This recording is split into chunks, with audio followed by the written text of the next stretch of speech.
le monde tourne. Direction la Birmanie, refusant de tirer sur leurs concitoyens. Les informations pullulent. Tout de suite, voici les informations. C'est le moment d'ouvrir la page internationale avec Erlichi Dorelas depuis Boston, Massachusetts.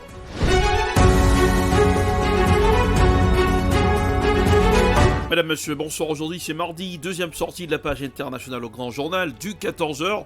Depuis la newsroom de la capitale des grandes universités du monde, Boston, Massachusetts, Erlich Dorelas pour présenter cette page. À Jacques Mel pour présenter le Grand Journal, Joël François et Smith Jean-Julien. Robins sur les manœuvres techniques. Bonsoir aux auditeurs de la radio évangélique Osana 102.3 FM à Jacques Mel.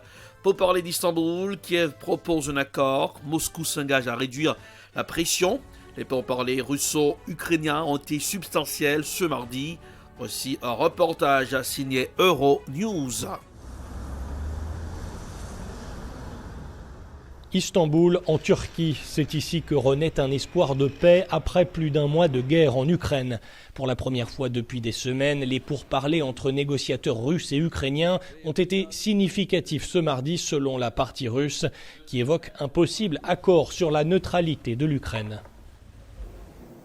Afin de renforcer la confiance mutuelle, de créer les conditions nécessaires à la poursuite des pourparlers et à la réalisation de l'objectif final, la coordination et la signature d'un accord, le ministère russe de la Défense a pris la décision de réduire de manière radicale l'activité militaire en direction de Kiev et de Tcherniv. L'Ukraine, de son côté, réclame un accord international pour garantir sa sécurité dont seraient signataires plusieurs pays garants.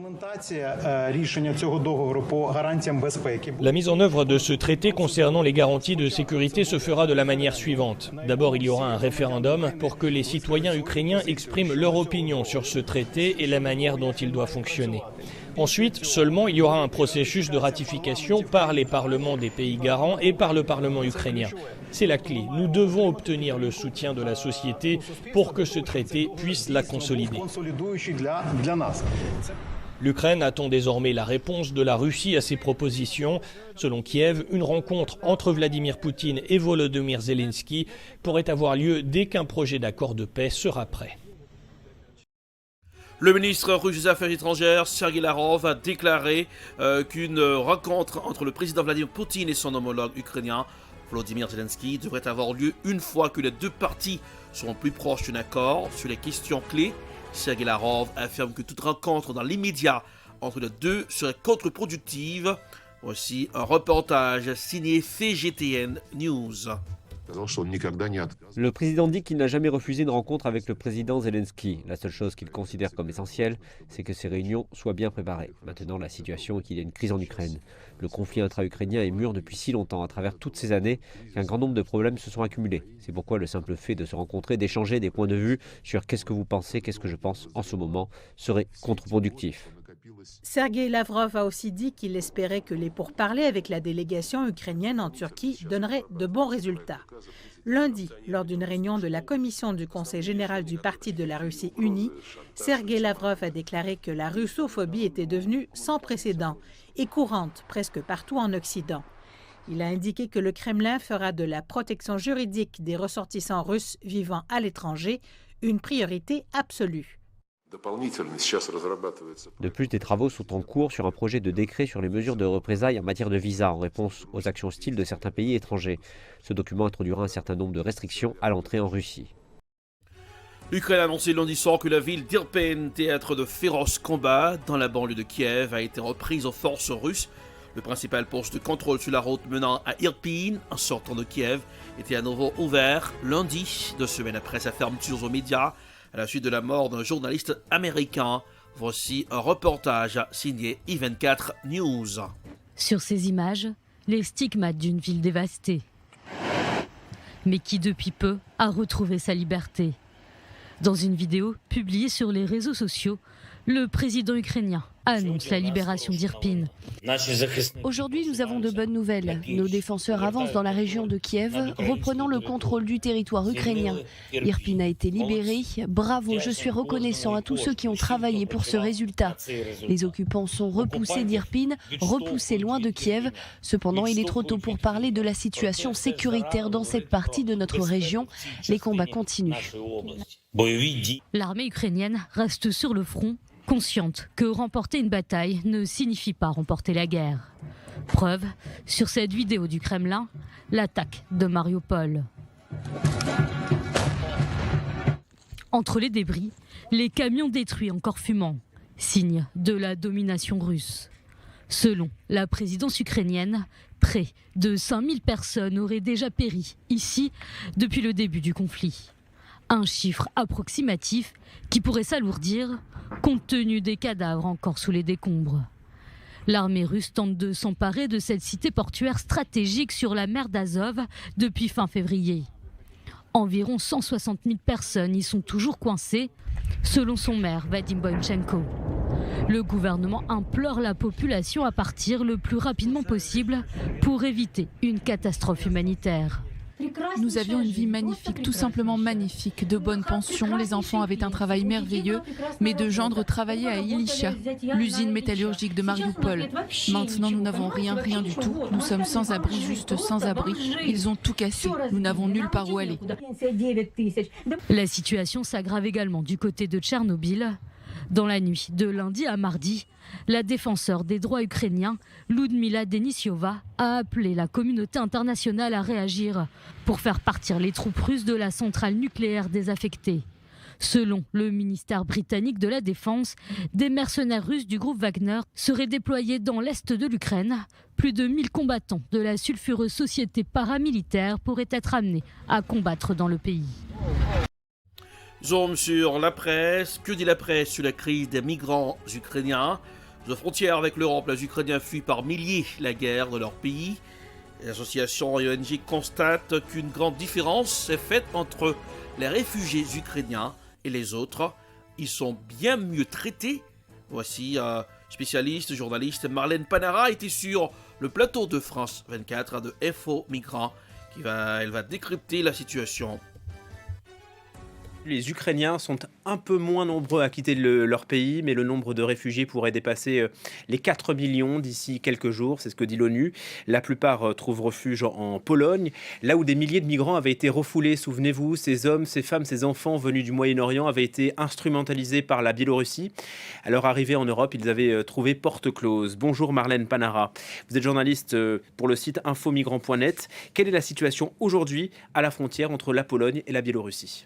Alors d'après les ONG sur place, il y aurait aujourd'hui entre 650 et 800 personnes dans cette zone. Ce sont en majorité des Kurdes qui ont quitté l'Irak, mais il y a aussi des exilés syriens, des Afghans, des Iraniens et aussi quelques personnes du Congo-Kinshasa. Il y a beaucoup de familles avec des enfants et aussi des bébés. Toutes ces personnes sont coincées dans les bois au milieu des marais et comme depuis le début de la crise en novembre, elles sont refoulées de chaque côté de la frontière par les gardes frontières polonais et biélorusses. Ce que l'on constate aussi, c'est que depuis quelques semaines, ces petits groupes d'exilés sont plus nombreux qu'en janvier ou qu'en février. Pour quelles raisons ? Alors en fait, tout début mars, les autorités biélorusses ont fermé le centre d'accueil temporaire de Brouzgi en Biélorussie. À cette fermeture, les gardes ont posé un ultimatum aux occupants. Soit ils repartaient à Minsk et prenaient un avion pour rentrer chez eux, soit ils repartaient dans l'autre sens, à pied, direction la Pologne. Et c'est ce que la plupart des occupants ont fait. Vous êtes justement en contact avec certains de ces exilés à travers le site infomigrants.net. Ils vous disent quoi? Ils vous racontent quoi? Oui, tout à fait. Alors, Infomigrants a pu parler à Morsen. C'est un jeune homme de 25 ans qui a quitté l'Iran il y a 2 mois et demi. Aujourd'hui, il est à Calais, mais il y a quelques semaines, lui aussi était coincé dans les bois avec un petit groupe de personnes. Ils sont tombés sur les gardes frontières polonais qui les ont violentés, qui les ont frappés plusieurs minutes. Et un ami de Morsen a même été attrapé par un garde. Il l'a emmené dans une camionnette et il lui a projeté du gaz lacrymogène directement dans les yeux. Et puis les gardes frontières ont continué à frapper ce petit groupe en leur criant de retourner en Biélorussie. Et justement en Biélorussie, on constate aussi des violences ? Oui, ces migrants en fait sont menacés dans toute la zone frontalière. Une militante des droits humains nous a raconté qu'un jeune homme avait passé plusieurs jours dans le No Man's Land et que pour se libérer, il avait coupé des fils barbelés avec une pince. Cette personne a été arrêtée par les gardes biélorusses. Ils l'ont emmené et avec cette même pince, ils lui ont sectionné en fait un morceau de doigt. Voilà, et puis ils ont fini par le frapper au rein et à la tête. Ces scènes de violence, elles sont régulières et elles sont continues en fait depuis le mois de novembre. D'ailleurs, ce mois-là, en novembre, Infomigrants s'était déplacé en Pologne et avait rencontré Youssef, un Syrien de 37 ans qui lui aussi avait été violemment battu par les gardes biélorusses et 2 semaines après son agression, il avait encore des hématomes partout sur le visage et sur le corps. Le sort de ces migrants venus du Moyen-Orient est moins connu que celui des Ukrainiens. Pour quelle raison ? En fait, il faut savoir que depuis septembre, la zone est en état d'urgence. Donc ça, c'est une décision du Parlement polonais qui a été renouvelée plusieurs fois, ce qui empêche les médias d'enquêter sur place et ce qui complique aussi vraiment le travail des ONG. Depuis le début de la crise, c'était déjà difficile de savoir ce qui s'y passait, mais là, ça l'est encore plus avec malheureusement le déclenchement de la guerre en Ukraine qui a totalement éclipsé cette situation. Aujourd'hui, la lumière est braquée sur la frontière polonaise avec l'Ukraine, donc plus au sud du pays, où les gardes frontières accueillent en fait à bras ouverts les déplacés ukrainiens. C'est une situation qui est dénoncée en Pologne, mais qui est aussi évidemment dénoncée dans d'autres pays d'Europe comme en France. Et c'est deux poids, deux mesures qui choquent autant les associations que les exilés eux-mêmes. Merci beaucoup pour ces précisions, Marlène Panara, et toutes ces informations sont à retrouver sur le site infomigrants.net. Élection présidentielle en France, la conquête de l'Élysée. Éric Zemmour, président de Reconquête et candidat à l'élection présidentielle, répondait aux questions de Sonia Mabrouk de Europe 1 et Dimitri Palvenko. Et Mathieu Bock-Côté au sujet de la polémique concernant depuis qu'il nie avoir entendu son public marteler Macron, assassin, lors de son meeting, mais aussi du rassemblement des droites, des tensions en Corse et de l'affaire Mackenzie. Voici un extrait de l'interview accordée au candidat à la présidence, Éric Zemmour. Bonjour Éric Zemmour. Bonjour. Indignité à fustiger Emmanuel Macron qui vous conseille sur un ton railleur des prothèses auditives puisque vous martelez ne pas avoir entendu dans votre meeting Macron assassin. Vous dénoncez une politique minable. En réalité, Éric Zemmour, vous craignez qu'elle ne vous nuise sérieusement, cette polémique ? Ah, alors là, pas du tout. Je vais vous dire d'abord, je ne l'ai vraiment pas entendu. Vous savez, Emmanuel Macron le sait peut-être pas parce que il a jamais fait de meeting en plein air devant 100 000 personnes, mais on n'entend rien. On n'entend rien là où on est, là où l'orateur est. On entend des vagues bruits, des vagues qui partent à droite et à gauche. Passons. Maintenant, sur le fond, parce que il a beau employer un ton railleur qui est très révélateur de son mépris des Français. Parce que je vais vous dire pourquoi des gens ont crié ça. À quel moment ? Je me suis renseigné, j'ai compris. À un moment où, dans le discours, je comptais les malheurs de ces gens qui avaient vu leur vie brisée par le djihadisme. Je parlais de Patrick Jardin et sa fille massacrée au Bataclan. Je parlais de Madame Evelyne Reber, qui a vu son fils se faire tuer par un migrant soudanais clandestin. Je parlais de Madame Monguillot, la femme, vous savez, du chauffeur de bus de Bayonne, qui s'est fait rouer de coups et assassiner par des racailles parce qu'il avait osé leur demander leur ticket de transport. Voyez, Emmanuel Macron se moque des Français et de la souffrance des Français. Il n'en a rien à faire. Les Français, eux, ont une vieille tradition monarchique, ont une vieille tradition étatiste, et ils considèrent que l'État est responsable. L'État est responsable de ce qui leur arrive. Et l'État est responsable de laisser rentrer les uns et de ne pas faire sortir les autres. Donc oui, il y a des cris comme ça qui sont excessifs, évidemment. Excessifs seulement ? Non, mais qui sont... Mais c'est parce que là, vous êtes en train de légitimer ce qui a été dit. Évidemment qu'il ne faut pas dire cela. Évidemment que vous voyez ce que je veux dire. Je ne le cautionne pas. Mais ce que je dis, c'est que l'important n'est pas là. L'important est que Emmanuel Macron peut se moquer. La vérité, c'est que c'est grave pour lui. C'est pas parce qu'on l'insulte, c'est pas parce qu'on le menace, c'est parce que c'est grave pour ce qu'il est et pour ce qu'il n'a pas fait. Nous allons parler, vous êtes en train de retourner la polémique malgré tout, Éric Zemmour. Certains remettent en cause votre version, puisque vous avez marqué un temps d'arrêt lors de votre discours, ce qui fait dire à certains que vous étiez au fait de ce qui se criait, ce serait grave. Je vous répète, tous ces gens n'ont jamais fait un discours devant une foule pareille et surtout en plein air. On n'entend pas, c'est-à-dire que je m'arrête, oui, parce que j'entends des vagues bruits. Et donc ça interrompt mon rythme. Donc évidemment, j'essaye de m'adapter. Mais je n'entends pas distinctement ce qui se dit.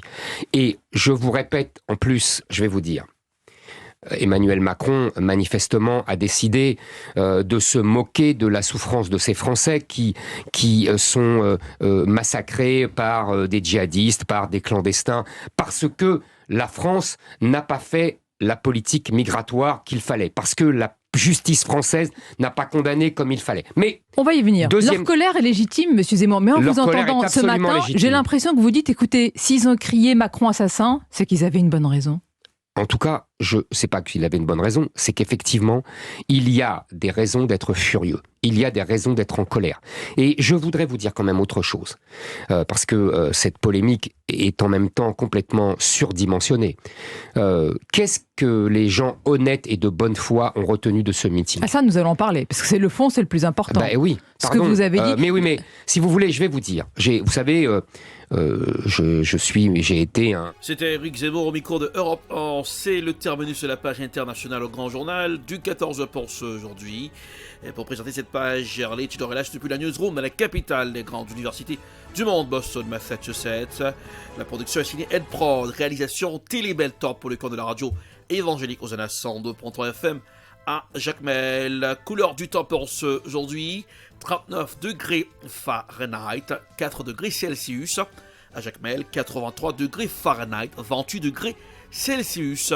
Bonsoir Joannel, bonsoir Smith Jean-Julien, bonsoir Robins, bonsoir aux auditeurs. La radio évangélique aux Annas 102.3 FM à Jacmel. À l'instant même, le président américain Joe Biden donne une conférence de presse en compagnie du Premier ministre de Singapour qui est arrivé à la Maison-Blanche pour parler de la crise ukrainienne. Alors c'est la fin. Gardez le sourire car le sourire ça rajeunit le visage. Bonsoir, à demain. C'était la page internationale avec Erlich Dorelas.